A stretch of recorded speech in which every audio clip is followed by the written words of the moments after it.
સુરતના જાણીતા પોદાર માર્કેટની અંદાજે 250 જેટલી દુકાનો છેલ્લા 24 કલાકથી પૂરના પાણીમાં સંપૂર્ણપણે ગરકાવ થઈ ગઈ છે।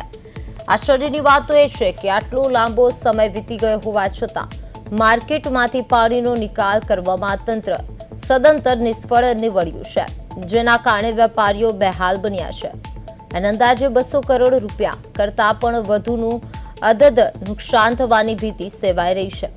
આ આફત વચ્ચે જ્યારે વેપારીઓએ સુરત મહાનગરપાલિકાના અધિકારીઓને રજૂઆત કરી ત્યારે અધિકારીઓએ અમારી કોઈ જવાબદારી આવતી નથી કહીને હાથ ઊંચા કરી દીધા હતા। એટલું જ નહીં, જ્યારે આ મામલે શહેરના પ્રથમ નાગરિક એટલે કે મેયરનો સંપર્ક કરવામાં આવ્યો ત્યારે તેમણે અમે અત્યારે વ્યસ્ત છીએ, સમય મળશે ત્યારે આવીશું તેવો અત્યંત આપત્તિજનક અને આઘાતજનક જવાબ આપતા વેપારીઓનો આક્રોશ સાતમા આસમાને પહોંચ્યો છે। કરોડો રૂપિયાનો ટેક્સ ચૂકવતા વેપારીઓ હવે તંત્રના આવા અહંકારી વલણ સામે આંદોલનના મૂડમાં દેખાઈ રહ્યા છે।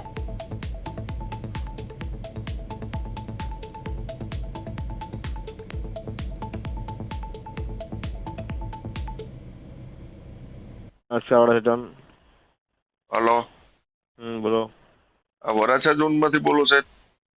વરાછા। હવે આપણે પોદાર માર્કેટમાં પાણી ભરાણું છે, 12 વીઘાની ગાડી હમણાં આવે છે। પોદારની અંદર? હા, પોદારની અંદર છે। તમારી ઉપર કોઈ કમ્પ્લેન નથી આવી સાહેબ? કોઈ કમ્પ્લેન અમારી પાસે કમ્પ્લેન એટલે પોદારની અંદરનું પાણીની કોઈ કમ્પ્લેન અમે લીધી નથી। હા, એ તમારે જાતે કરાવવું પડે। એ અમારે જાતે કરાવવું પડે એમ? હા, અમે તો અહીંયાથી કોઈ કમ્પ્લેન લીધી નથી એવી। 12 વીઘાના મેસેજ આવે છે, અમે હમણાં આવીએ, અમારી પાસે કમ્પ્લેન નંબર છે, અમે હમણાં આવી 10 મિનિટમાં આવી સાહેબ। અમે તો લીધી જ નથી, પણ તો તમે પછી અમને કહી જ નહીં શકો, કેમ કે એ પાણી કદાચ તો મેન્યુઅલી જ કાઢવું પડે તમારે પંપથી। અચ્છા, તો આ એસએમસી શું કામની? આવો પ્રોબ્લેમ પડ્યો ત્યારે આપણે આ એસએમસી શું કામની સાહેબ? તમારું નામ શું છે? તમે કોણ બોલો? વિજય બોલું સાહેબ। હું ટેલિફોન ઓપરેટરમાંથી વાત કરું છું। હા, આજે આખા પૂરા વરાછા ઝોનમાં ઘણી જગ્યાએ પાણી ભરાઈ ગયા છે, ઓકે। બરાબર છે? હા હા, અને જે પોદાર માર્કેટની અંદર જે બેઝમેન્ટમાં જે કંઈ પાણી ભરાયું છે, હા અમે આવી સુવિધા કોઈ આપતી નથી। હવે તમારી કમ્પ્લેન લીધી છે, હા, તે કોઈ અધિકારીએ લીધી હોય, બરાબર છે? કેમ કે મેં તો અહીંયાથી કોઈ એવી કમ્પ્લેન લીધી નથી, કેમ કે ઘણી જગ્યાએ એવી રીતે કમ્પ્લેન ને એવું છે, પણ આપણે મેન્યુઅલી જ પંપ દ્વારા એ લોકોએ કાઢવું પડે છે। એટલે મેન્યુઅલ એટલે તમારો કહેવાનો શોર્ટમાં મતલબ એવો છે કે તમારે તમારી જાતે કાઢવું પડે, એસએમસી કોઈ મદદ નહીં કરે, એવું તમે કહેવા માંગો છો ને? હા હા હા હા, એટલે આજે પોદાર માર્કેટમાં જે પાણી આવ્યું છે ને એમાં એસએમસી ની ભૂલ છે, એસએમસી ની ભૂલે પાણી આવ્યું છે। એ તો વડીલ તમે છે ને સવારે અમારા અધિકારી જોડે વાત કરી લેવો એ બધી વસ્તુની।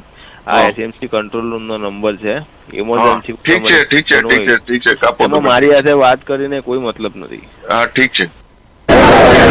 સુરતમાં જે પ્રકારે ગઈકાલે મુશળધાર વરસાદે જે પ્રકારેનો સુરતને પાણી કર્યું છે, ત્યારે જે પ્રકારેના તારાજીના દ્રશ્યો હવે પોદાર માર્કેટમાં બતાવવાનો પ્રયાસ કરીશ કે આ મુજબની પરિસ્થિતિ છે તે પોદાર માર્કેટની છે, અને તેમાં જે પ્રકારેનું આખું મોબાઈલનું માર્કેટ સુરતનું આ હબ ગણાતું મોબાઈલ માર્કેટ ગણાય છે, પરંતુ આ પ્રમાણેની જે સ્થિતિ છે તે જોવા મળી રહી છે કે એટલે હજુ પણ આ પ્રમાણેની પાણીની સ્થિતિ છે તે જોવા મળી રહી છે। એટલે ચોક્કસથી ક્યાંક ને ક્યાંક જે વેપારીઓને લાંબુ ટૂંકું નુકસાન છે તે વેઠવાનો વારો આવે છે, અને આ પ્રમાણે જોઈ શકીએ ત્યારે અહીંના સ્થાનિક સાથે વાત કરીશું। શું કહેશો, જે રીતે પાણીની પરિસ્થિતિ આવીને હજુ પાણી નથી ઓસરી રહી? પાણીની પરિસ્થિતિ કુદરતી રીતે આવી છે, પરંતુ અત્યારે આપણે જોઈએ તો તંત્ર અને આજનું જે રાજકારણના કોઈ લોકો અહીંયા આવ્યા નથી, અને અમને મદદ કરવાના માટે કોઈ હજી સુધીની અંદર અહીંયા અમને પૂછવા પણ આવ્યું નથી, અને અમે તંત્રની અંદર ફોન કર્યો તો એણે કીધું કે અમારી જવાબદારીમાં આવતું નથી। તો અમે વેરો શેનો ભરીએ છીએ? એની જવાબદારીમાં જો આ પાણી આ બધું ભરાઈ ગયું હોય ને એની જવાબદારીમાં ન આવતું હોય તો અમારી પાસેથી વેરો શેનો લે છે એ અમને ખબર નથી પડતી। આજે દુકાનોવાળાની અંદર બધાય દુકાનોવાળાને લાખો ને કરોડોની નુકસાની છે, છતાં પણ કોઈ પૂછવા અહીંયા આવ્યું નથી હજી। મહાનગરપાલિકાના કમિશનર હોય, મેયર હોય, કોઈ પણ અહીંયા ફરક્યા નથી?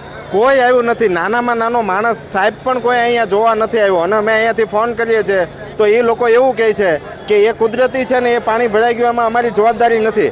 આ રોડ ઉપરથી પાણી છે એ ઓછરતા નથી. પાણીની અંદર અમે જે આ ખાલી કરવા માટે મ્યુનિસિપાલિટીને કંઈ સાધનો આપવા જોઈએ એની કોઈ અમને સહાય મળી નથી હજુ સુધી. બિલકુલ. બીજા વેપારી સાથે વાત કરીશું. તમે શું કહો છો? તમારી દુકાન છે અહીંયા, કેવું આ પ્રકારનું નુકસાન લાગી રહ્યું છે?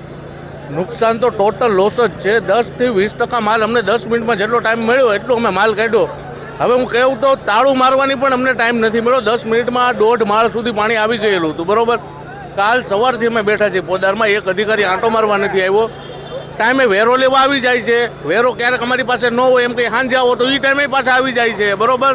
સીલ મારવા ટાઈમે આવી જાય છે. બધું એને જોઈએ. અમે તંત્રની હારે ઊભા રહીએ છીએ એટલે આજે અમારે આ બધું ભોગવવું પડે છે ને. અમને બધું ફાવે છે. હવે 8મા મહિનામાં વેરો આવશે. બરોબર. હવે અમે કઈ રીતે આપી એ લોકો પણ જોઈ લેશે. બરોબર. એને સીલ મારો કે એને મજા આવે ભલે મારી દે. આ વખતે જોઈ લેવાનું છે. અહીંયા કાલ સવારથી પાણી કાઢવાની મોટર પણ એ લોકો પ્રોવાઈડ નથી કરી શકતા. તો બીજું આનાથી થાય શું? સ્માર્ટ સિટીને સુરતને કઈ રીતે આ કોના પાપે મુકાયું લાગે તમને? શેની સ્માર્ટ સિટી પણ સ્માર્ટ સિટી છે જ નહીં તો કોના પાપે મુકાય? આ બધું પાપ જ હાલે છે. વિકાસના નામે રાજનીતિ ચાલે છે ખાલી. અમે તંત્રની ભેગા ઊભા રહીએ એ જ અમારી ભૂલ છે, બીજું કાંઈ નથી. હમણાં અમને સમજ પડે છે 200 કરોડ રૂપિયાનું નુકસાન છે. આ વેપારી જ્યારથી જન્મ થયું ના સમજવા શીખા ને ધંધો કરવા શીખા ત્યારના ધંધો કરે છે. 10 મિનિટમાં બધું ઝીરો થઈ ગયું. આ ઊભું થાય પછી તમે આ બતાવો બધું પબ્લિકને. અને આજ સવારથી તો ચોરનાય માર અમારે ખાવાના. સિક્યુરિટી પણ અમે કરી. તાળા કોઈ દુકાનના શટરમાં નથી હમણાં. બરોબર. શટર પાડી પાડીને અમે કાલે ઘરે અહીંયા જીવ જોખમમાં હતો એટલે અમે બહાર નીકળી ગયેલા. આજ સવારથી અમને આવીને મારે છે બધા. તો અમે મારી તો એના પર ગુનો તરત દાખલ કરી દેશે એ લોકો. બિલકુલ. તમે શું કહેશો? જે પ્રકારની પરિસ્થિતિ થઈ પોદાર આર્કેટની સ્થિતિ શું કહેશો? પોદાર આર્કેટની સ્થિતિ આ એસએમસીના પાપે જે બધું ભોગવી રહ્યા છીએ આ તમારી સામે છે. ખાલી કરવાનો ટાઈમ અમારી પાસે ખાલી અડધી કલાકનો જ મળ્યો તો અડધી કલાકમાં જેટલું માલ લેવાનો એટલો માલ લેવાનો છે, બાકી બધું અંદર છે. એસએમસીના જે મેઇન રોડ ઉપર જે પતરા નાખ્યા છે એ પતરાની અંદરથી જે ગટરો નીકળે છે એ ગટરો બધી બ્લોક છે. પાણી અંદર ફ્લો થઈ ન શક્યું એટલે પાણી બધું બહાર નીકળ્યું, સીધું પોદારમાં આવ્યું. અને પેલા ભાઈએ કીધું એમ કે હવે તો પછી હવે અમારે અહીંયા અમારી સુરક્ષા કરવી કે અમારી દુકાનની સુરક્ષા કરવી, દુકાનમાં પલરેલો માલ છે એની સુરક્ષા કરવી. કારણ કે જે આ બધા અત્યારે હમણાં તમે જોયું કે લુખ્ખા તત્વો બધા આવી ગયા છે, દુકાનો ખોલી છે એટલે સીધા આવીને ઊભા રહી જાય છે. એનો અમારે ખાવો પડે છે. અમારા પ્રમુખને તો ટી મારી છે.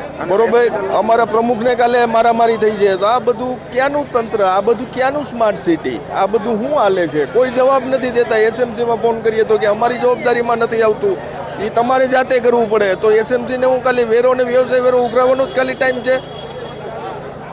બિલકુલ. તો જે રીતે જોઈ શકીએ ખાસ કરીને વેપારીઓને આ પોદાર આર્કેટમાં કરોડો રૂપિયાનું જે નુકસાન છે તે વેઠવાની નોબત આવી છે. અને જે પ્રકારની સ્થિતિ આ મુજબના દ્રશ્યો છે તે હજુ પણ જે પ્રકારેનો રાત્રિથી વરસાદ બંધ છે છતાં પણ પાણી છે તેનો કોઈ નિકાલ નથી થઈ રહ્યો. અને આ પ્રમાણેની સ્થિતિ પોદાર આર્કેટની છે. ત્યારે વેપારીઓ પણ ખાસ કરીને જે રીતે તંત્ર સામે રોષ ઠાલવી રહ્યા છે અને જે રીતે સુરત મહાનગરપાલિકા સ્માર્ટ સુરત કહેવાતું હતું પરંતુ હવે જે પ્રકારના દ્રશ્યો એટલે કરોડોનું નુકસાન આવ્યું. પરંતુ આ સ્થિતિમાં હજુ સુધી મહાનગરપાલિકાના હોદ્દાધિકારીઓ કે પદાધિકારીઓ ફરક્યા નથી. ત્યારે ચોક્કસથી વેપારીઓમાં છે ભારોભાર રોજ જોવા મળી રહ્યો છે. અને ખાસ કરીને જે રીતે ટેક્સ ભરનારા લોકો હવે મહાનગરપાલિકાની સામે પણ બાયું ચડાવે તેવી સ્થિતિ છે. ચોક્કસથી મહાનગરપાલિકાનું તંત્રએ હવે આવી અને વેપારીઓની વારે આવવું જોઈએ. કારણ કે વેપારીઓ એમાં રાતા પાણી જે રોવાનો છે તે વારો અત્યારે દેખાતો નજરે પડી રહ્યો છે. કેમેરામેન અજય કુમાર સાથે અરવિંદ રાઠોડ, પ્રદેશ 24 ગુજરાતી, સુરત. સુરતમાં ભારે વરસાદ બાદ શહેરમાં ખાડી પૂર જેવી ગંભીર સ્થિતિ સર્જાઈ છે. સીમાડા ખાડી ઓવરફ્લો થતા સરથાણા, જકાતનાકા, પર્વત પાટિયા, ચીકુવાડી અને સાણિયા સહિતના વિસ્તારોમાં પાણી ફરી વળ્યા છે. અનેક સોસાયટીઓ અને નીચાણવાળા વિસ્તારોમાં પાણી ઘૂસી જતા હજારો લોકો પાણી વચ્ચે રહેવા મજબૂર બન્યા છે. જનજીવન પ્રભાવિત બનતા સ્થાનિકો રાહત અને બચાવ કામગીરીની રાહ જોઈ રહ્યા છે.